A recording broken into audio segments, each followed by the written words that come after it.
작년 WWDC에선 우리도 AI 합니다 외치던 애플이 올해는 좀 다르게 나왔습니다. 실시간 통역, 화면 속 3월 인식, 포스터 한정으로 캘린더 등록까지 아이폰 안에서 따로 연결 없이 돌아가죠. 같은 주 메타는 15조 원을 주고 사람 하나를 데려옵니다. AI 학습 데이터를 만들던 알렉산더 왕, 이제 메타 안에서 새로운 AI 조직을 이끌게 됐죠. 그리고 영상 생성, 줄마다 방식은 다르지만 누가 먼저 제대로 쓰느냐가 더 중요해졌습니다. 안녕하세요, 제2의 AI 도서관입니다. 오늘도 함께 정리해보시죠.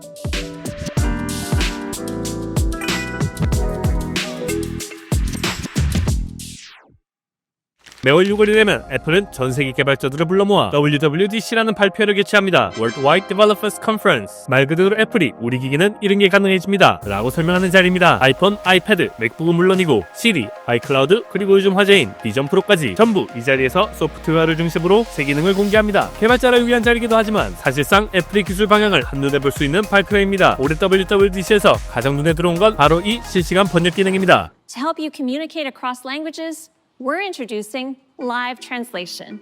페이스타임이든 메시지든 전화를 걸든 내가 무슨 말을 하든 상대방의 언어로 번역해서 보여주는 기능입니다. 근데 여기서 중요한 건 이 모든 번역이 애플의 서버를 왔다 갔다 하지 않아도 된다는 점입니다. 즉 대화를 클라우드로 보내서 다시 가져오는 게 아니라 아이폰 안에서 바로 처리된다는 거죠. 요즘처럼 개인정보에 민감한 시대에는 이것 꽤 중요한 차이입니다. 이 기능은 사실 애플이 작년부터 천천히 보여주던 기술 흐름의 연장선이기도 합니다. 갑자기 뭔가 새로운 걸 만드는 게 아니라 이제는 진짜 쓸 수 있다라는 걸 보여준 거죠. 그리고 이건 단순히 기술의 문제가 아닙니다. 애플은 요즘 자꾸 말하죠. 우리도 AI를 하긴 하는데 조용히, 그리고 당신도 느끼지 못하게. 그걸 상징적으로 보여주는 이 첫 번째 기능이 바로 번역이었습니다.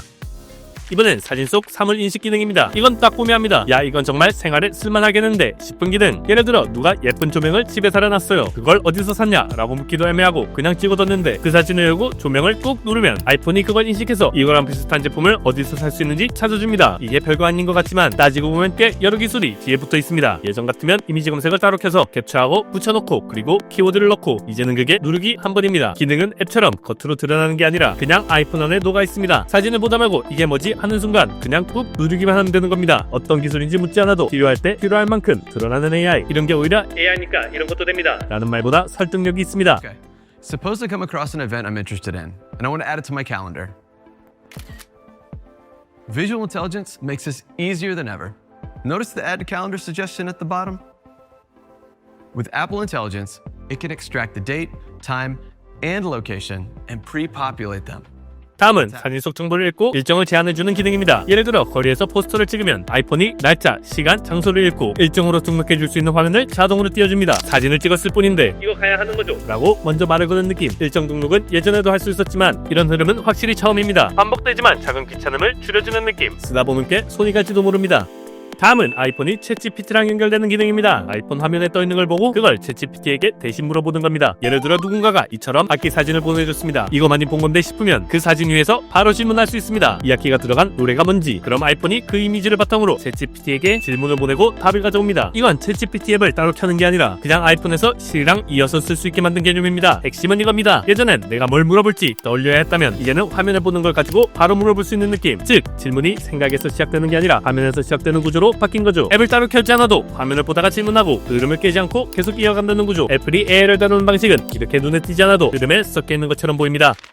애플은 기능 발표 외에 논문을 추가로 하나 발표했습니다. 텍스트를 입력하면 이미지를 출력해주는 이른바 텍스트 이미지 모델입니다. 논문에 포함된 샘플을 보면 퀄리티는 꽤나 안정적입니다. 특별히 눈에 띄는 꽤 특별한 점은 없지만 애플이 이 영역까지 연구하고 있다는 점은 확실히 보입니다. 기술명은 StarFlow. SSD를 활용해 기기 내부에서 이미지를 처리하는 구조로 설계되고 있습니다. 아직은 일반 사용자용 기능은 아니고 발표도 별도로 하지 않았습니다. 지금 단계에선 이 정도 수준까지 진행 중입니다 라는 걸 보여준 논문에 가깝습니다. 생성형 이미지 모델은 이미 꽤나 치열한 시장입니다. 미디제니, 델이, 스테이블리티, 아도베까지 이미 수많은 기업들이 발을 담그고 있습니다. 그런 상황에서 애플은 고성능보다 기기 안에서 돌아가는 방식으로 초점을 맞춘 것으로 보입니다. 실제 제품에 적용될진 아직은 모르겠습니다. 다만 이 흐름을 보면 애플도 생성형 AI 기술에 손을 대고 있는 것으로 확실히 보이죠. 여기까지가 이번 WWDC에서 공개한 크고 굵직한 AI 관련 업데이트들이었습니다. 이제부터는 그 외 추가 기능들을 빠르게 훑어보겠습니다. 먼저 애플워치. 운동 기록이 더 세분화되었고 훈련 강도 같은 데이터가 더 직관적으로 표기됩니다. iOS 단축 앱에선 문서나 웹페이지를 요약해주는 새 액션이 추가됐습니다. 요약해줘 라는 버튼 하나면 내용 정리가 끝나는 흐름입니다. 비전 프로 쪽도 살짝 바뀌었는데요. 위젯을 공간 안에 고정해두고 다른 작업을 이어갈 수 있게 됐습니다. 전체적으로 보면 애플은 이번 WWDC에서 우리는 AI 합니다 라고 외치진 않았습니다. 대신 AI를 흘려보내는 방식, 그 설계도를 보여줬죠. 요즘 AI 뉴스 다들 정신이 없습니다. 새 모델이 나왔다, 영상이 된다, 목소리가 복제된다 같은 수많은 뉴스들이 나오고 있습니다. 근데 메타는 이상하게 조용하기만 했죠. 예전엔 하루가 멀다 하고 새로운 걸 내놓더니 요즘은 메타도 잘 지내고 있나 같은 수준입니다. 그런데 알고 보니 안에서는 불이 나고 있었습니다. AI 핵심 인재들이 줄줄이 빠져나갔습니다. 오픈AI, 엔트로픽, xAI까지 모두 경쟁사들입니다. 메타의 대표 모델 라마를 만든 팀들도 14명 중 3명만 남았다는 기사가 나왔습니다. 연봉 20억을 줘도 못 막은 이탈. 모델은 남았지만 그걸 만든 사람은 사라진 상황. 이쯤 되면 당연히 메타가 할 수 있는 건 하나밖에 없습니다. 집도 모델도 아닌 새로운 사람을 데려온 것. 메타는 스케일 AI의 지분 49%를 15조 원을 주고 사옵니다. 그런데 더 중요한 건 그 회사 전체가 아니라 사람만 데리고 왔다는 겁니다. 스케일 AI의 CEO 알렉산더 왕, 이제는 메타의 슈퍼 인텔리전스 조직에 합류했습니다. 이쯤에서 궁금해지죠. 대체 누군데 15조 원을 쓰고 데려오지? 그는 MIT 수학과를 자퇴하였고 19살에 Y 콤비네이터의 지원을 받아 스케일 AI를 창업했습니다. 이 회사 이름은 낯설 수 있어도 오픈AI, 마이크로소프트, 구글, 테슬라, 그리고 미국의 국방부까지 전부 여기랑 같이 일했습니다. AI가 뭘 배우는지 알려주는 일종의 밥상을 차려주는 회사였습니다. We have responsibility to produce all the data, truly generate the data necessary to fuel this next era. What worked before is not going to keep working.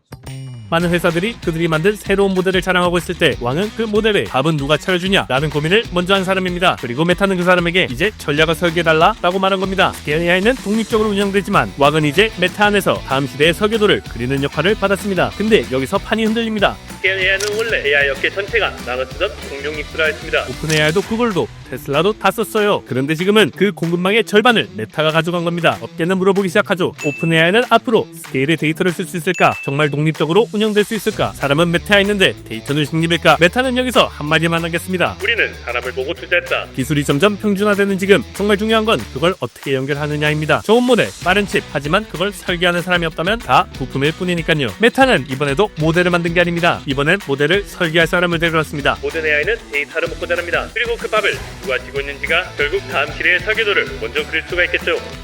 앞에선 메타가 사람을 데려온 얘기를 했었죠. 이번에는 그 메타가 영상 관련 기능도 하나 내놨습니다. 영상 생성이라기보다는 기존 영상을 변형해주는 리서칭 툴에 가깝습니다. 방식은 단순합니다. 이렇게 내가 찍은 영상을 하나 올리고 준비된 스타일 중 하나를 선택하면 AI가 알아서 바꿔주는 구조입니다. 이렇게 제 영상에 여러가지 스타일을 씌워볼 수 있습니다. 애니메이션, 텍스처 변환 뭐 다양하게 있는 것 같습니다. 이게 엄청나다 라는 느낌까지는 아닌데요. 그래도 몇몇 스타일은 꽤 괜찮게 바뀌는 것 같습니다. 이건 그냥 정해진 스타일을 골라서 써보는 용도입니다. 런웨이나 루나에서 봤던 기능들과 유사한데 조금 더 가볍고 접근성이 좋다는 점이 특징입니다. 따로 앱이 필요한 게 아니라 웹에서 바로 써볼 수도 있고 속도도 꽤 빠른 편입니다. 스타일은 많고 내가 원하는 걸 딱 지정하기는 어렵지만 이 정도면 그냥 한번 막 불러보기 좋은 툴입니다. 최근 디즈니에게 고소당한 미드저니도 영상 생성으로 확장을 준비하고 있습니다. 아직 직접 영상을 만들 수 있는 건 아니고 지금은 투표 기반 훈련 시스템을 진행 중입니다. 방식은 간단합니다. 두 개의 영상을 보여주고 더 나은 쪽을 고르게 하는 구조입니다. 그리고 이런 식으로 수많은 피드백을 받아서 자기들 영상 모델을 다듬고 있는 거죠. 퀄리티는 생각보다 괜찮아 보입니다. 움직임이나 색감, 질감 표현에서 확실히 더 자연스러운 장면들이 있습니다. 다만 지금 단계는 어디까지나 사람 손으로 감각을 정리하는 과정인 셈이죠. 이런 흐름을 보면 미드저니가 영상을 하나 만들어서 보여주겠다가 아니라 정제된 방식으로 내놓으려는 인상도 받게 됩니다. 마지막으로 구글입니다. 영상 모델 VO3의 패스트 버전이 나왔습니다. 가장 큰 변화는 속도입니다. 저번에 리뷰했을 때 한 편 만드는데 5분 정도가 걸렸었는데 이제는 2분에서 3분 정도면 완성됩니다. 해상도는 아직 720p지만 오디오와 효과음이 자동으로 붙는 건 다른 모델에 비해서 압도적이죠.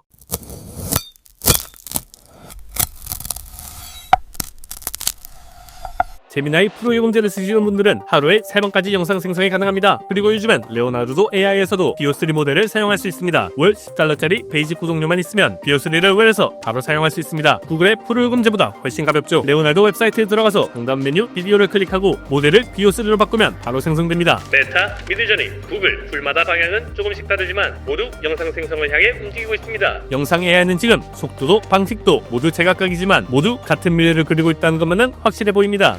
요즘은 누가 AI를 만든다 안 만든다가 중요한 얘기가 아닙니다. 어떻게 어디서 밀어넣느냐, 그게 진짜 싸움이 된 거죠. 애플은 우리가 쓰던 흐름 안에 슬쩍 기능을 밀어넣었고 메타는 사람 하나를 데려와 판을 다시 짜려 하고 있죠. 그리고 수많은 툴들은 이제 영상이란 영역에 발을 들이기 시작했습니다. 살짝 던져보는 게 아니라 이제는 제대로 들어올 준비를 하고 있는 것처럼 보입니다. 지금은 작아 보여도 뒤돌아보면 전부 다음 단서였다는 걸 우리는 이미 몇 번 겪어봤으니까요. 이상 제2의 AI 도서관이었습니다. 다음에도 놓치면 아쉬운 변화들로 돌아오겠습니다. 그럼 이만.